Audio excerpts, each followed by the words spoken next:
ემიგრანტები ხმის უფლების გარეშე რუსეთის შემდეგ კანადა უკვე მეორე ქვეყანაა, სადაც საქართველოს მოქალაქეები საპარლამენტო არჩევნებში მონაწილეობას ვერ მიიღებენ.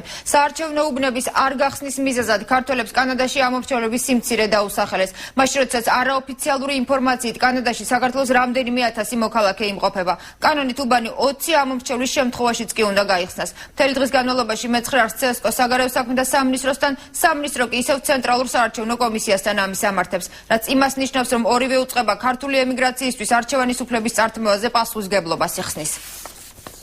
ზურაბ სანიკიძე ერთ-ერთია კანადაში მცხოვრები მქართველებს შორის, რომლებიც 1 ოქტომბერს სასურველ პარტიას ხმას ვერ მისცემენ. კანადაში ემიგრანტებისთვის საარჩევნო უბანი არ იხსნება.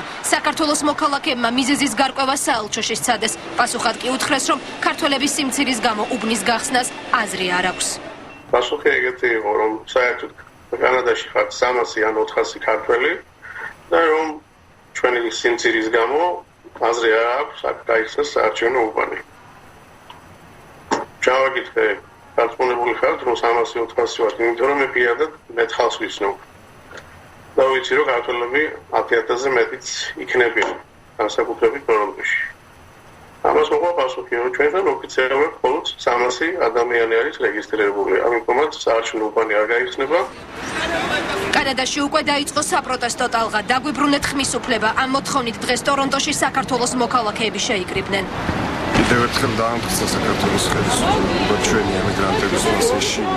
ძალიან დიდი სურვილი გვაქვს. მარტო ოტავაში კი არა. არამედ ტორონტოშიც დაიდგა საარჩევნო ყუთი, რამე თუ უმრავლესობა ქართველების თავმოყრილი არის ტორონტოში.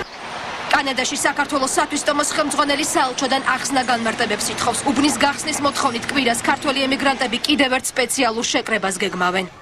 არის აბსურდი. თუ შეიძლება საერთოდ გახსნა მაშინ საკმარისი ხალხია, ხო? თუ საკმარისი ხალხია საერთოდთვის, რა უფრო არჩევნებში მონაწილეობის უფლება ჩამოართვას. კანონმდებლობით საზღვარგარეთ საარჩევნო უბანს CSKO საგარეო საქმეთა სამინისტროს მონაცემების საფუძველზე ხსნის, თუმცა ვაშეძის უწყებაში ამ თემაზე კომენტარს არ აკეთებენ და ცენტრალურ საარჩევნო კომისიაში გვამისამართებენ. CSKO-ს ვებგვერდზე კი უკვე გამოქვეყნდა იმ ქვეყნების ჩამონათვალი, სადაც საარჩევნო უბნები იმოქმედებს. მათ შორის კანადა არ იძებნება. საარჩევნო ადმინისტრაციაში ინტერვიუსთვის საღამოს 6 საათზე დაგვიბარეს, მაგრამ მოგვიანებით როგორც ჩანს კომენტარის გაკეთება გადაიფიქრეს. მოუცლელობის მიზეზით CSKO-ს პრესპიკერი ჩვენს გადამღებ ჯგუფთან ამ დრომდე არ გასულა. საარჩევნო კოდექსის 23 მუხლის მიხედვით უბანი იხსნება ყველგან, სადაც არანაკლებ 20 ამომრჩეველი ცხოვრობს. არჩევნებიდან კანადის გამოთიშვა სპეციალისტები პოლიტიკური მოტივით ხსნიან.